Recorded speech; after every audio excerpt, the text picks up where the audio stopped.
किशनगढ़ राज्य में परसपुर में एक छोटे से गांव में एक गरीब किसान रहता था जिसका नाम शंकर था। शंकर हमेशा अपनी किस्मत को कोसा करता था। एक दिन उसकी पत्नी शारदा शंकर से कहती है, शंकर जी, ये क्या रोज रोज आप अपनी किस्मत को कोसा करते हैं? आपको शायद पता नहीं, जो अपनी किस्मत पर रोते हैं, एक दिन किस्मत उनसे सच में रूठ जाती है। अरे तो वैसे भी हमारी किस्मत कौन सी बड़ी अच्छी चल रही है। अरे अपने पड़ोसी किसानों को देखो, कितने खुशहाल रहते हैं। अरे एक वो है और एक हम हैं। इतनी मेहनत के बाद भी हमारे पास कोई सुख सुविधाएं का साधन नहीं है। बेकार किस्मत है हमारी। धीरज रखिए, आपके पास भी कई सारी सुविधा जरूर आएंगे जो परस्पर और किसानों के पास हैं। आप दिन भर इतनी मेहनत करते हैं, मुझे पूरा यकीन है कि एक न एक दिन हमारी फसल पूरे गांव में सबसे अच्छी होगी। तब देखिएगा, हमारे दिन बदल जाएंगे।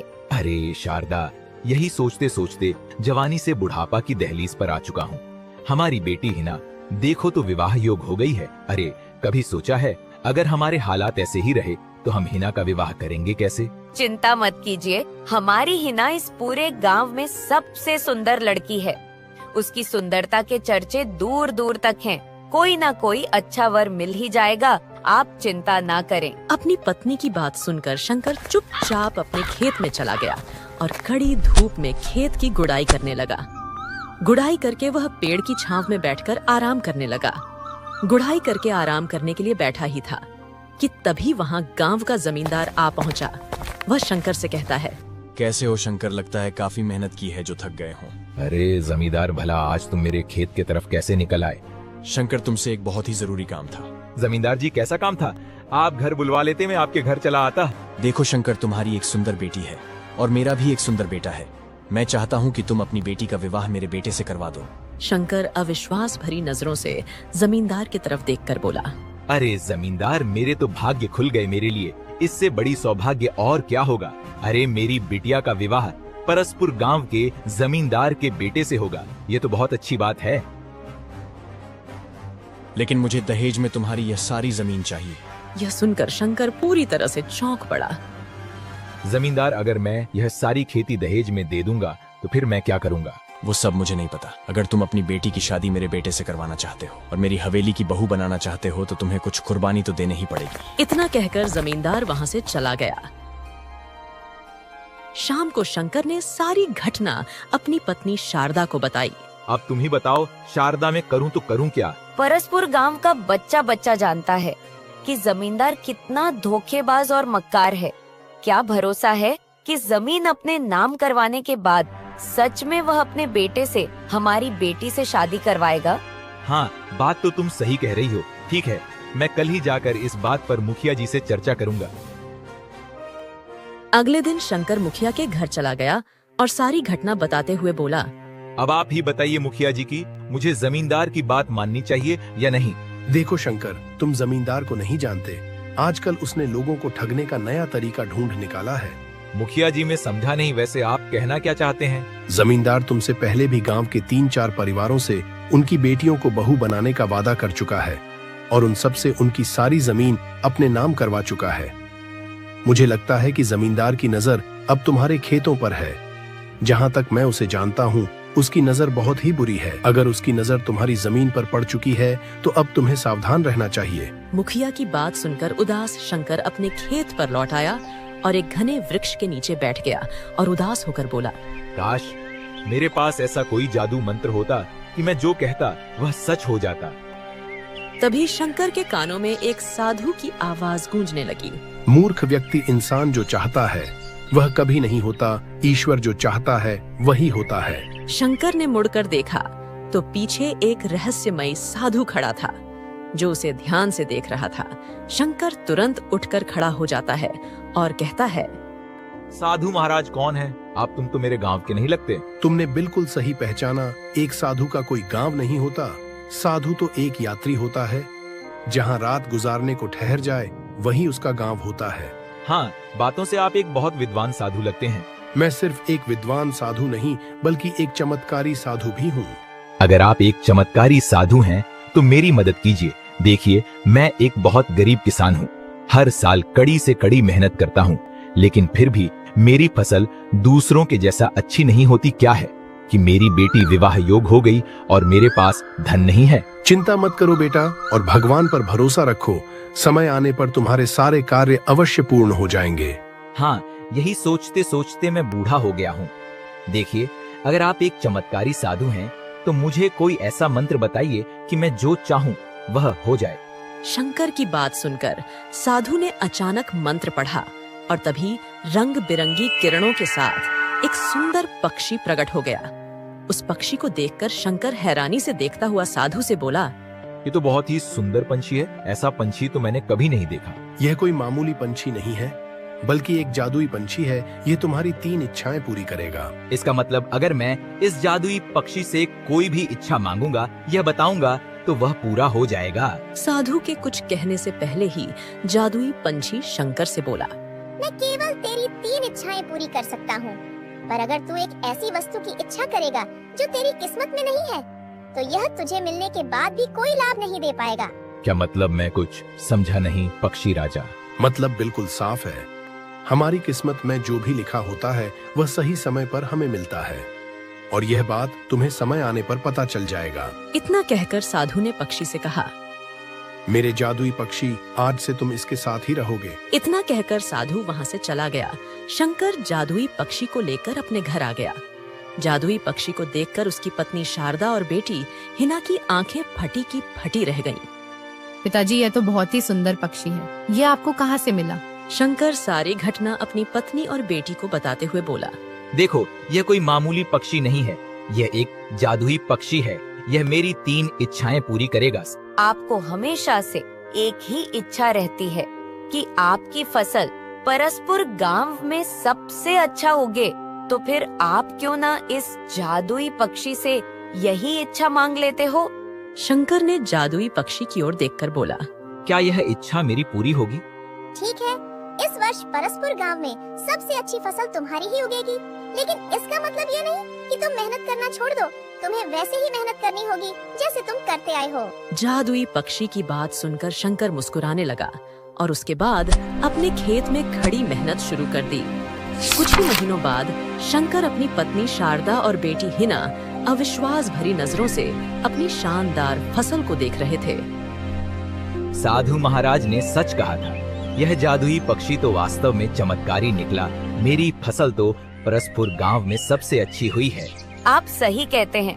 हम कल सुबह से ही फसल की कटाई करना शुरू कर देंगे और फिर आप इसे मंडी में बेच देना। मुझे विश्वास है कि फसल को बेचकर हमें इतना अच्छा मुनाफा होगा कि हमारी सारी दुख तकलीफ दूर हो जाएंगे। शंकर खुशी खुशी अपने परिवार के साथ अपने घर लौट आया, लेकिन घर पर आते ही भयंकर बारिश शुरू हो गई, जो रात भर होती रही। अगली सुबह जैसे ही शंकर अपनी पत्नी और बेटी के साथ खेत पहुंचा, उसने अपना खेत की फसल देखकर बहुत उदास हो गया और बोला, अरे ये क्या हो गया शारदा, ये क्या हो गया? हमारी फसल तो बर्बाद हो गई। हालांकि बारिश रात भर हुई थी, फिर भी और किसानों की फसल क्यों बर्बाद नहीं हुई? अरे ये क्या हो गया शारदा? तभी वहाँ गांव का मुखिया पहुंचा और बोला, अरे शंकर, मुझे तुम्हारी खराब किस्मत देखकर बहुत दुख हो रहा है। क्या तुम जानते हो कि कल रात ओले गिरे थे? लेकिन आश्चर्य की बात यह है कि ओले और किसानों के खेत में नहीं, बल्कि तुम्हारा ही खेत में सिर्फ गिरे थे। शायद तुम्हारी किस्मत में अच्छी फसल लिखी ही नहीं है। इतना कहकर मुखिया वहाँ से चला गया। तभी साधु का दिया हुआ जादुई पक्षी वहाँ उड़ता हुआ आया और शंकर की ओर देखते हुए बोला, मैंने तुमसे कहा था कि मैं तुम्हारी इच्छा पूरी कर सकता हूँ, लेकिन वह अगर तुम्हारी किस्मत में नहीं है तो तुम उसका कोई लाभ नहीं उठा पाओगे।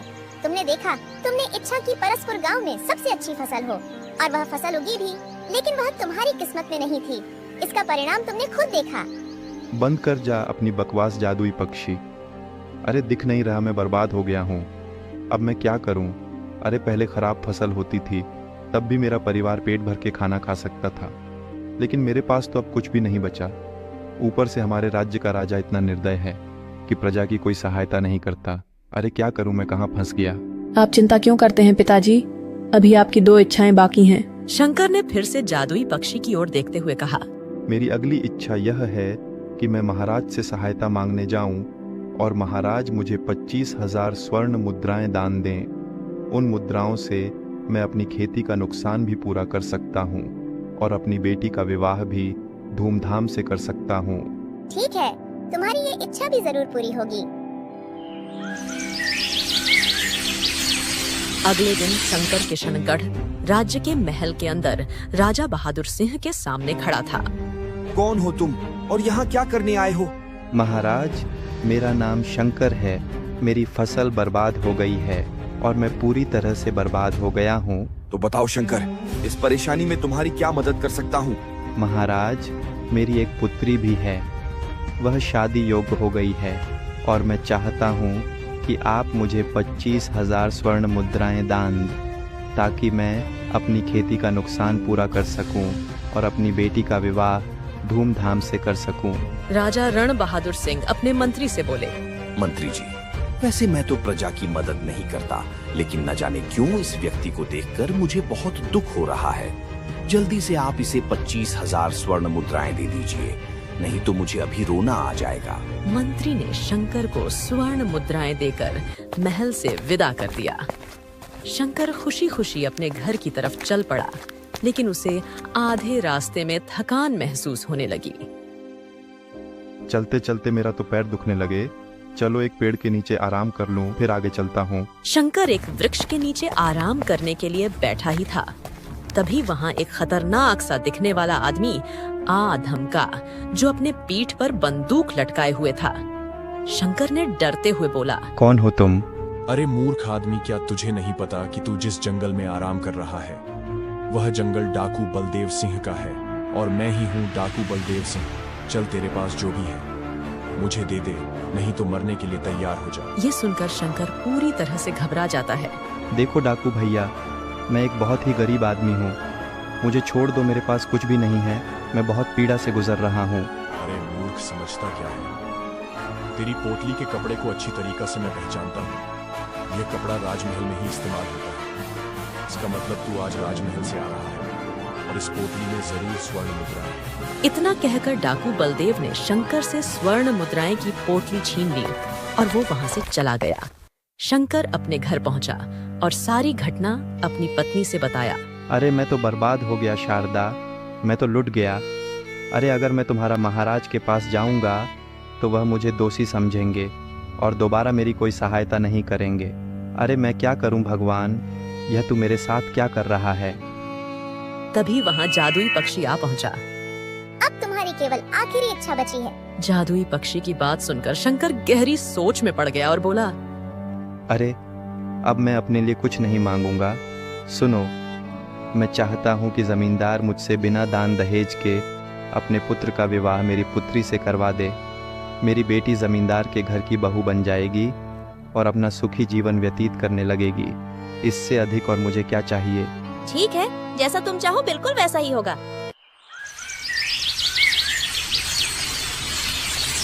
अगले दिन जमींदार शंकर के घर आकर बोला, शंकर, उस दिन मैंने तुमसे जो दहेज की बात की थी वह मैं वापस लेता हूँ। पता नहीं क्यों उस बात पर मुझे बहुत शर्म आ रही है कि मैं एक गरीब इंसान से दहेज ले रहा हूँ। मैं तुम्हारी पुत्री हिना का विवाह अपने बेटे से करना चाहता हूँ और मैं तुमसे कोई दहेज नहीं लूंगा। ये सुनकर शंकर बहुत खुश हो गया। अगले दिन शंकर की पुत्री हिना का विवाह जमींदार के बेटे से संपन्न हो गया। शंकर खुश होता हुआ अपनी पत्नी शारदा से बोला, कम से कम एक इच्छा तो पूरी हुई। क्यों शारदा? चलो, अच्छा लग रहा है अब कुछ। तभी वहाँ सफेद सूट सलवार पहने हुई उसकी बेटी हिना आ पहुँची और रोती हुई शंकर से बोली, पिताजी, अचानक हवेली की एक दीवार गिर पड़ी और मेरे पति उस दीवार के नीचे दब के मर गए। पिताजी में विधवा हो गई। पिताजी में विधवा हो गई। यह सुनकर शंकर फूट फूट कर रोने लगा। वह दिन भर अपने दुख में डूबा रहा। शाम को वह अपने खेत के एक पेड़ के नीचे बैठा हुआ था। तभी वहाँ जादुई पंछी आ पहुँचा और शंकर से बोला, मैंने तुमसे कहा था कि मैं तुम्हारी इच्छाएं पूरी कर सकता हूँ, लेकिन याद रखो, जो भी तुम इच्छा मांगोगे, अगर वह तुम्हारी किस्मत में नहीं है तो तुम उसका कोई लाभ नहीं उठा सकते।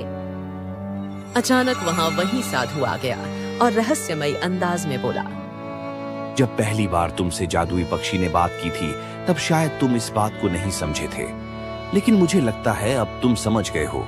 अरे साधु महाराज, तो क्या मेरी किस्मत हमेशा ऐसे ही रहेगी? क्या किस्मत है मेरी? नहीं, मेरी एक बात हमेशा याद रखना, किस्मत उन्हीं की बदलती है जो अपने कर्म को ईमानदारी से करते हैं और वह फल की इच्छा नहीं रखते और भगवान पर भरोसा करते हैं और सही समय का इंतजार करते हैं। इतना बोलकर साधु अपने जादुई पक्षी के साथ वहां से चला गया और शंकर चुपचाप अपने घर लौट आया। अगली सुबह शंकर जैसे सोकर उठा, तभी दरवाजा किसी ने खटखटाया। शंकर ने दरवाजा खोला तो देखा सामने रण बहादुर सिंह का नवयुवक बेटा खड़ा था, जो किशनगढ़ राज्य का राजकुमार था। क्या आप मुझे अंदर आने के लिए नहीं कहेंगे? राजकुमार शंकर के घर के अंदर आया और बोला, मैं राजा रण बहादुर सिंह का बेटा हूँ। कुछ दिनों पहले मैं प्रजा का हालचाल पूछने के लिए निकला था, तभी मेरी नजर आपकी पुत्री पर पड़ी। मुझे उससे पहले ही नजर में प्रेम हो गया, मगर महल जाने के बाद आपके गांव का नाम भूल गया।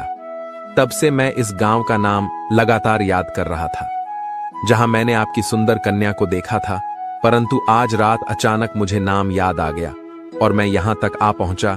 मैं आपकी पुत्री से विवाह करना चाहता हूं। लेकिन राजकुमार, मेरी पुत्री एक विधवा है। हाँ, मुझे गांव के लोगों ने बताया, परंतु मुझे इससे कोई आपत्ति नहीं है। मैं फिर भी उससे विवाह करना चाहता हूं और मैं उससे आज ही विवाह करूंगा। राजकुमार उसी दिन शंकर की पुत्री से मंदिर में विवाह करके अपने महल में ले गया। शंकर को अभी भी विश्वास नहीं हो रहा था कि उसकी पुत्री किशनगढ़ राज्य की रानी बन गई है। शंकर खुशी के मारे पूरी रात नहीं सोया। अगली सुबह शंकर अपने घर के बाहर चारपाई पर बैठा था, तभी उसके सामने वही डाकू आ जाता है जिसने शंकर से स्वर्ण मुद्राएं छीनी थीं। मुझे पता चला कि तुम्हारी पुत्री का विवाह राजा रण बहादुर के पुत्र महेश से हो गया। जब मैंने सुना तो मैं पूरी तरह से डर गया, क्योंकि मैं परसपुर गांव में आता जाता रहता हूँ। मैं तुम्हारे 25,000 स्वर्ण मुद्रा लौटाने आया हूँ और मैं डकैती का काम छोड़ भी रहा हूँ। तुम मेरी शिकायत अपने दामाद से नहीं करना, नहीं तो मुझे जान से मार देगा। इतना बोलकर डाकू बलदेव सिंह शंकर को स्वर्ण मुद्राएं वापस कर देता है और वहां से चला जाता है। शंकर खुशी से अपनी पत्नी से कहते हैं, अरे शारदा, अब तो हमारे काम लगातार बन रहे हैं, अच्छा लग रहा है। आप अब देर मत करिए, हमारे पास बीज बोने के लिए बीज नहीं है। आप जल्दी दुकान पर जाकर बीज लेकर आए और खेत में बो दीजिए। शंकर ने वैसे ही किया। अच्छे बीज खरीदकर अपने खेत में बो दिए। कुछ ही महीनों के बाद उसकी फसल परसपुर गांव में सबसे अच्छी तैयार होती है। अगले महीने शंकर मंडी जाकर अनाज को बेच आया। शंकर की अनाज पूरे राज्य में सबसे अच्छे दामों में बिका था। शंकर अपने घर पर बैठा अपनी पत्नी से किसी बात पर चर्चा कर रहा था, तभी वहां पर वही साधु रंग बिरंगी किरणों में आ जाता है। अरे मुझे विश्वास हो गया साधु महाराज, हमारी किस्मत में जो लिखा होता है वह हमें सही समय आने पर ही मिलता है, और सही समय हमारे लिए क्या है यह ईश्वर से बेहतर और कोई नहीं जानता। और जब सही समय आता है तब गरीब से गरीब किसान की किस्मत बदल जाती है। इतना बोलकर साधु तेज किरणों के साथ वहां से गायब हो जाता है और शंकर अपनी पत्नी शारदा के साथ अपना जीवन व्यतीत करने लगा है।